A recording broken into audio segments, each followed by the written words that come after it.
छोटी सी गौरैया का श्री कृष्ण पर विश्वास की कहानी। कुरुक्षेत्र के युद्ध क्षेत्र को विशाल सेनाओं के आगमन की सुविधा के लिए तैयार किया जा रहा था। उन्होंने हाथियों का इस्तेमाल पेड़ों को उखाड़ने और जमीन साफ करने के लिए किया। ऐसे ही एक पेड़ पर एक गौरैया अपने 4 बच्चों के साथ रहती थी। जब उस पेड़ को उखाड़ा जा रहा था तो उसका घोंसला जमीन पर गिर गया, लेकिन चमत्कारी रूप से उसकी संतानें बच गईं। लेकिन वो अभी बहुत छोटे होने के कारण उड़ने में असमर्थ थे। गौरैया मदद के लिए इधर उधर देखती रही। तभी उसने श्री कृष्ण को अर्जुन के साथ वहां आते देखा। वे युद्ध के मैदान की जांच करने और युद्ध की रणनीति तैयार करने के लिए वहां आए थे। उसने श्री कृष्ण के रथ तक पहुंचने के लिए अपने छोटे पंख फड़फड़ाए और किसी प्रकार श्री कृष्ण के पास पहुंची। हे कृष्ण, कृपया मेरे बच्चों को बचाए, क्योंकि लड़ाई शुरू होने पर उन्हें कुचल दिया जाएगा। सर्वव्यापी भगवान बोले, मैं तुम्हारी बात सुन रहा हूँ, लेकिन मैं प्रकृति के कानून में हस्तक्षेप नहीं कर सकता। गौरैया ने कहा, हे भगवान, मैं जानती हूँ कि आप मेरे उद्धारकर्ता हैं। मैं अपने बच्चों के भाग्य को आपके हाथों में सौंपती हूँ। अब यह आपके ऊपर है कि आप उन्हें मारते हैं या उन्हें बचाते हैं।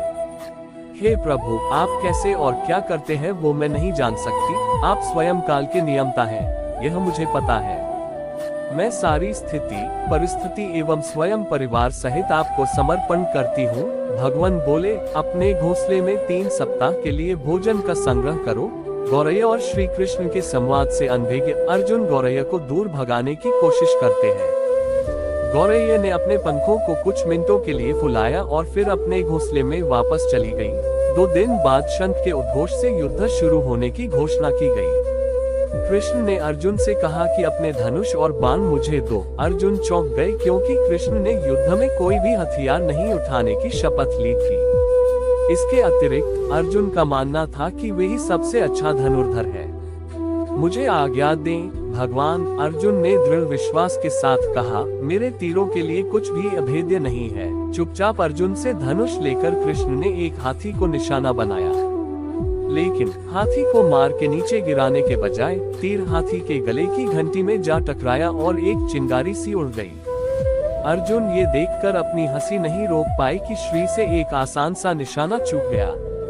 क्या मैं प्रयास करूं? उसने स्वयं को प्रस्तुत किया। उसकी प्रतिक्रिया को नजरअंदाज करते हुए कृष्ण ने उन्हें धनुष वापस दिया और कहा कि कोई और कार्रवाई आवश्यक नहीं है। लेकिन केशव, आपने हाथी को क्यों तीर मारा? अर्जुन ने पूछा। कृष्ण बोले, इस हाथी ने उस गौरैया के घोंसले को, जो कि एक पेड़ पर था, उसको गिरा दिया था। कौन सी गौरैया? अर्जुन ने पूछा। इसके अतिरिक्त हाथी तो अभी स्वस्थ और जीवित है, केवल घंटी ही टूट कर गिरी है। अर्जुन के सवालों को खारिज करते हुए कृष्ण ने उसे शंख फूंकने का निर्देश दिया। युद्ध शुरू हुआ। अगले 18 दिनों में कई जानें चली गईं। अंत में पांडवों की जीत हुई।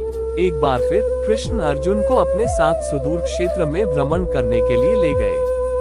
कृष्ण एक निश्चित स्थान पर रुके और एक घंटी जो कि हाथी पर बांधी जाती थी उसे देखकर विचार करने लगे।